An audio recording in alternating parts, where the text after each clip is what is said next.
China today has one of the fastest growing economies in the world. But with 1.3 billion people, it also has the largest population on Earth. And hundreds of millions of Chinese live far from the coastal regions that are generating this new wealth.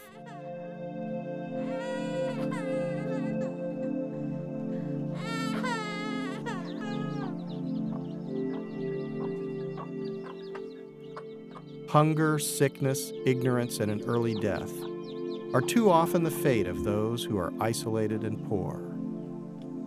The first of the Millennium Development Goals, to eradicate extreme hunger and poverty, is designed to address their needs.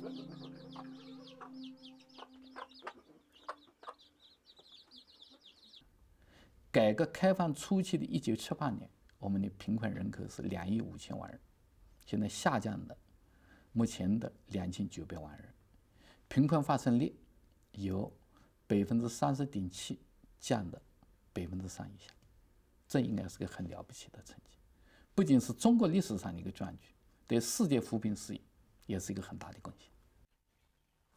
The Chinese government defines poverty as an individual having to survive on less than 66 US cents a day. For international comparison, the World Bank defines the absolute poverty line at $1 a day, which would mean that even more Chinese live in poverty. Regardless of which measure is used, China's recent progress is remarkable. This film looks at how China succeeded in freeing so many people from poverty, and how the lessons learned are helping poor communities throughout China.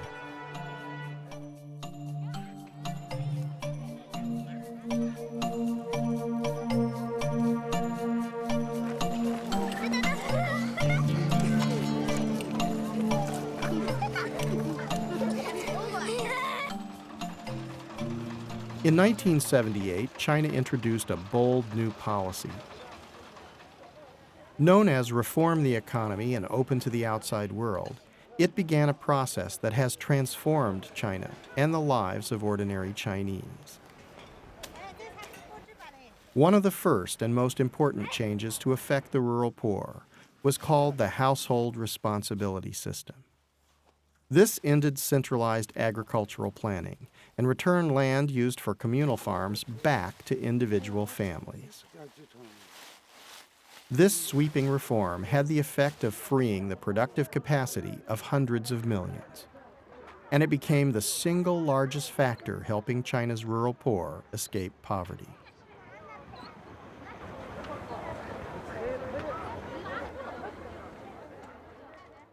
Nungqiu Xiaozu, a part of Siya village in southwest Guangxi Zhuang Autonomous Region, is pretty far off the beaten track. Cut off from markets and technology, the people here had always lived below the international $1-a-day poverty line. But that's changing because of systematic poverty reduction efforts and their own hard work.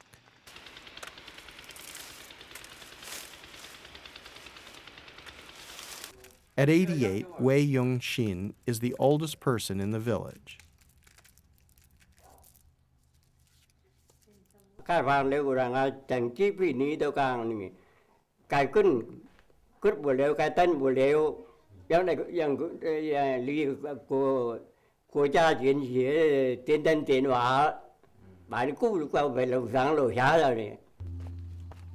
Everyone in the village is named either Wei or Huang.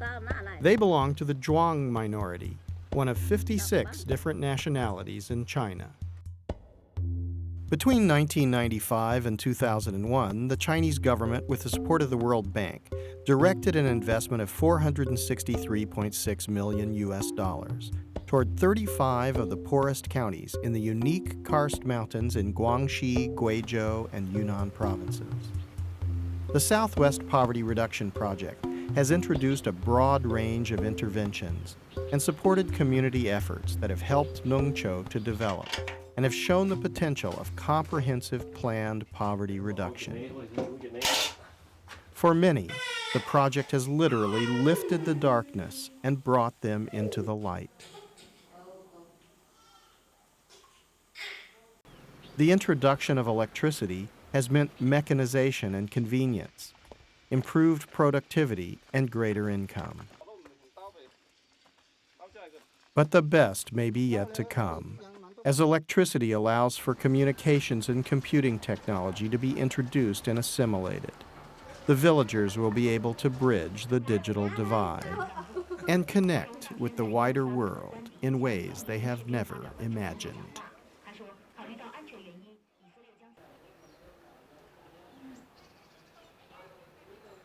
The project has brought new innovative water management systems, freeing the people from the daily grind of fetching water.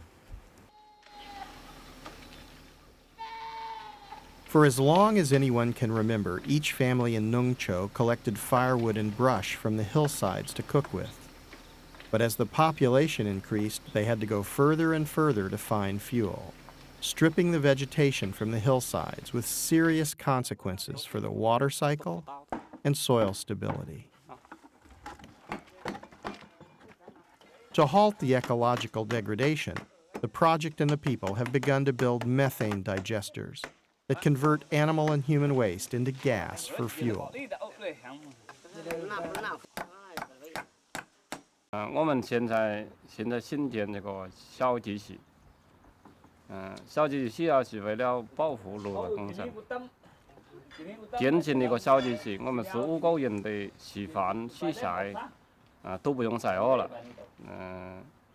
为了保护这个绿色工程，建这个小机器。 The villagers are sparing 24 kilos of wood per day per household, or around 9,000 kilos per year per family. Scaling up policies like these have numerous advantages. Not only will they bring huge improvements to the lives of millions of Chinese farmers, but they also help to save the countryside from devastation and contribute to the slowing of climate change.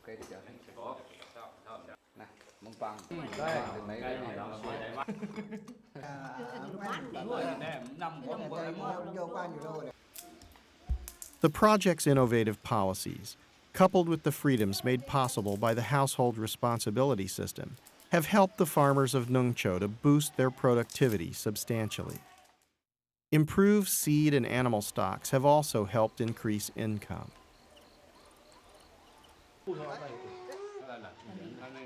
But productivity is just one part of the equation. The farmers of Nungcho must also get their produce to market.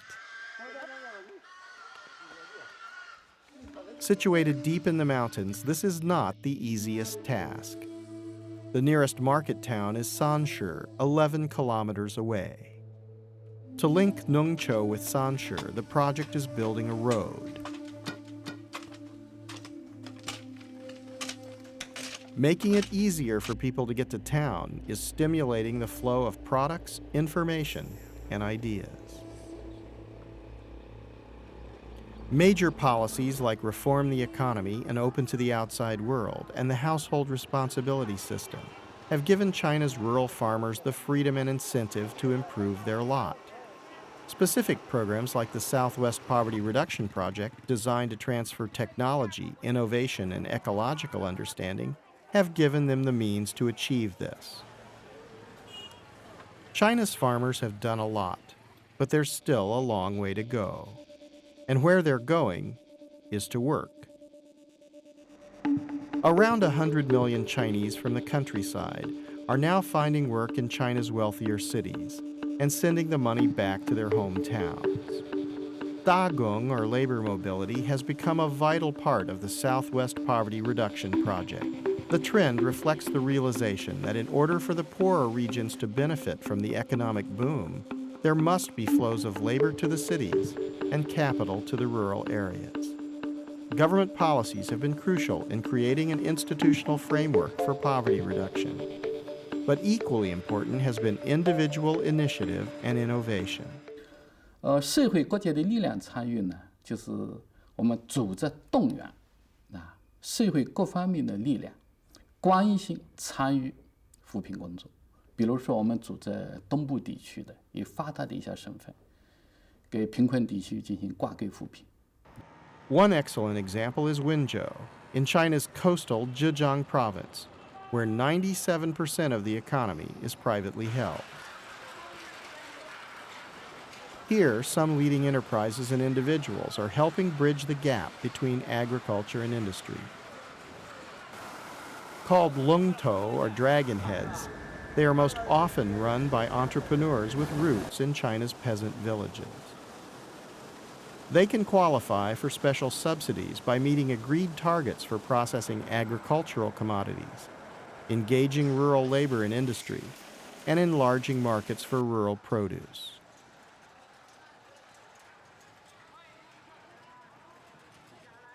Su Zhongjie is a dragon head. Looking for a product that used the traditional skills of his home village, he remembered the woven grass mats which the farmers used for drying their grain and slept on hot, humid summer nights. By adapting these low-cost grass mats into beach accessories for the international resort set, Mr. Su has created a business with turnover last year of over $8 million.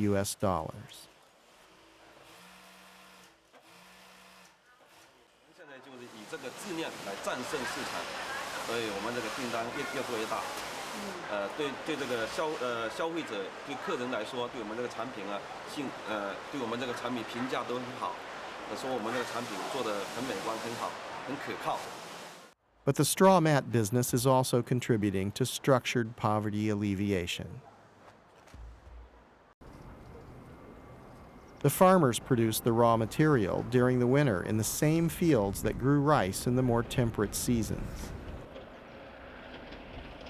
And Mr. Su purchases partly fabricated products from small producers, linking thousands with international markets. 这个技术，我们这个村全部的种这个，全部一般人都可以种。对对，排挤成本，净收入。15000吗？还是1万多？差不多3万，他说2个差不多3万是。2万5差不多了。 This local mushroom cooperative has become a shareholding enterprise, partnered with the Zhejiang Foodstuff Import-Export Corporation. It is opening vast export markets for this simple commodity, and both raising and guaranteeing farmers' incomes.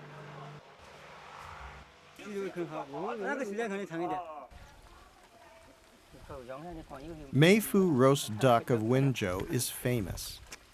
This business contracts farmers to supply ducks and other rural produce.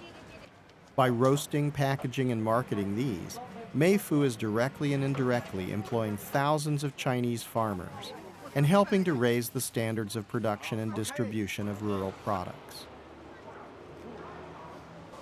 Su Miao's father sold sunflower seeds and peanuts on the street in a remote mountain town. With more education and a modern business plan, Mr. Su is the chief executive of Da Hao Da, distributing throughout China, with a turnover last year of more than $23 million.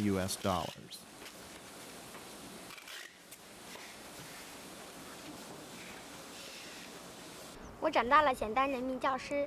想做什么？当个医生。Hundreds of millions more Chinese will make this mental leap soon. As part of a historic demographic shift, the majority of China's population will soon live in cities rather than on small family farms and rural villages.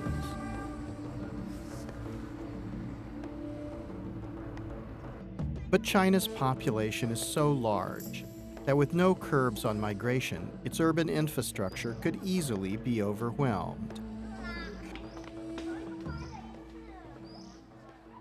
For farmers that want to migrate, the Chinese government has drawn up a systematic plan for voluntary resettlement. The next step for many of these would-be urbanites are development areas like this one, called Shanmen. The Shanmen development area is still a sleepy sort of town, halfway between the farm and factory, one of 590 similar sites around Wenzhou, which migrants can choose from. Called Come Down from the Mountain, the campaign allows those who can't survive on the marginal land in mountainous areas to move closer to an urban existence. And it's taking substantial pressure off fragile land better suited to forests than farming. But development areas like Shanmen are just the first step, because hundreds of millions are projected to come down from the mountain. 中国的扶贫呢，不是救济式的扶贫，不是说给你钱就什么，而是着重以来提高和增强贫困地区农民自我发展的能力，帮助他们改善最基本的生产和生活条件，让他们具有自我发展的能力。这样的话呢，他就能够永远的告别了贫困。Cities like Wenzhou are magnets that attract millions of farmers. But not all of them can get residence permits. Modern urban life is tantalizing, but to many seems unreachable. The farmers' answer was to create Longgang, the first city built by and for farmers. Longgang developed from virtually zero to a population of 140,000 in just a few years. And here, farmers could easily get residence permits, jobs, and urban services. They've even got a website. And it's just the beginning. Hundreds of new cities are projected to be built in the next 20 years to absorb rural labor migration.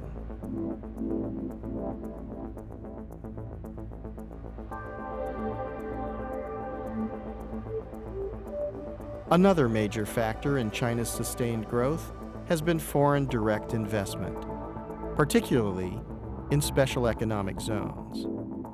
One of the areas with the fastest and most impressive growth is the ancient city of Suzhou. Foreign capital has consistently pumped billions of dollars into the economy here, enabling China's rapid movement from an agrarian to industrialized urban society.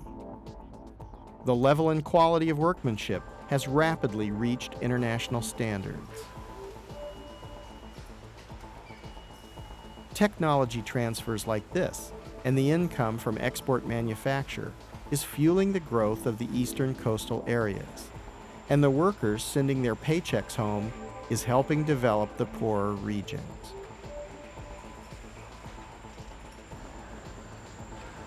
The development of a workforce with greater disposable income has also led to a burgeoning domestic market, one that potentially will be the largest in the world.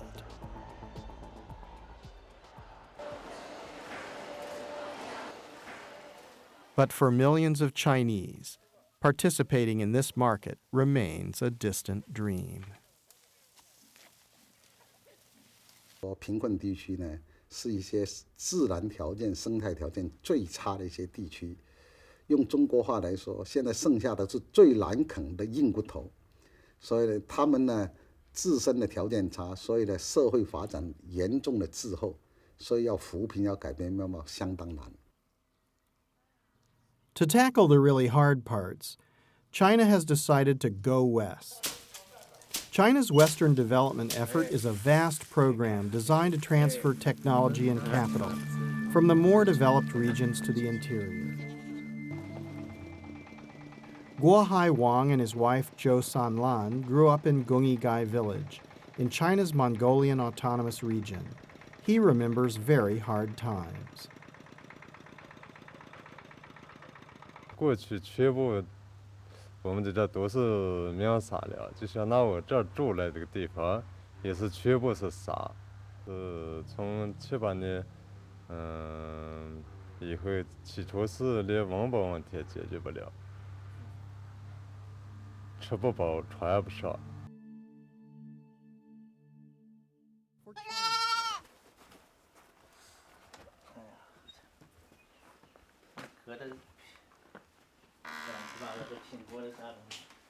下雨呢，就是坡坡地整个都拉成河坡子了，整个是坑水坑，有些都拉一二尺深，水土流失特别严重。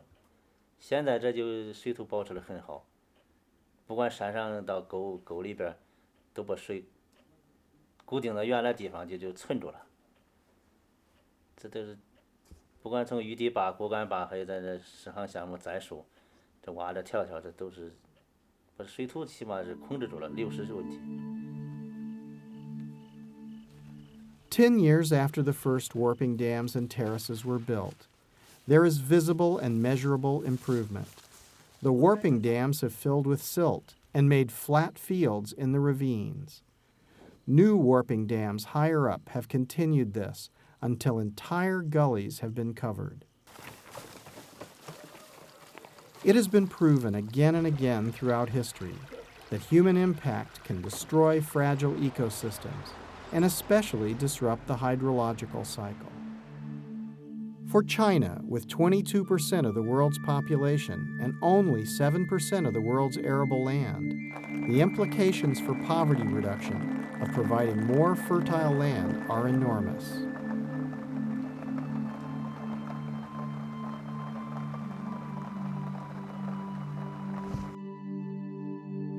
Geographic barriers are coming down.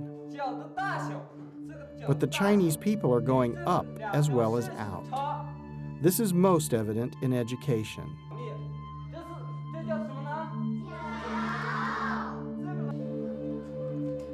In Inner Mongolia, computer classes are opening the world to children in remote villages.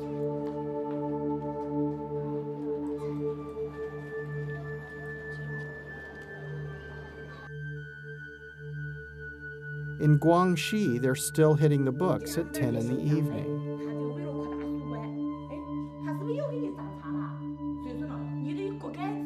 And in Shanxi, the high school has proudly posted copies of the acceptance letters from universities to its last year's graduates.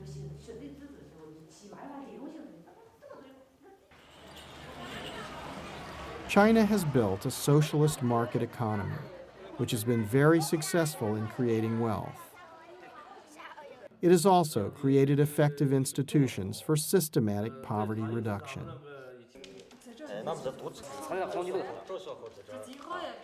中国政府在解决这个问题的时候，我们坚持采取发展第一、开发扶贫、政府主导、自力更生、社会参与的这么一个路子。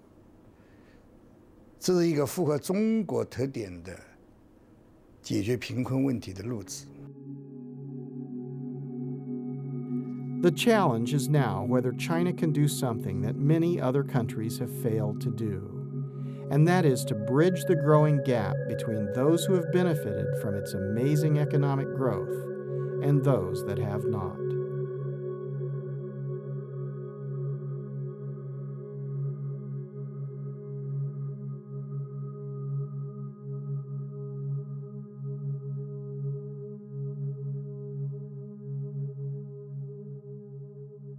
It's important for us to understand that poverty somewhere is really poverty everywhere, and that if you cannot deal with the question of poverty, then you will not have stability. And if you don't have stability, you will not have peace.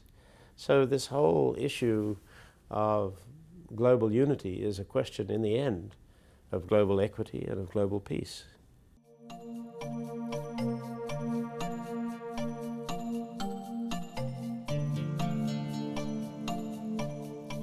It will never be easy to ensure fairness in the global society, but there are billions of reasons why the world must get this right.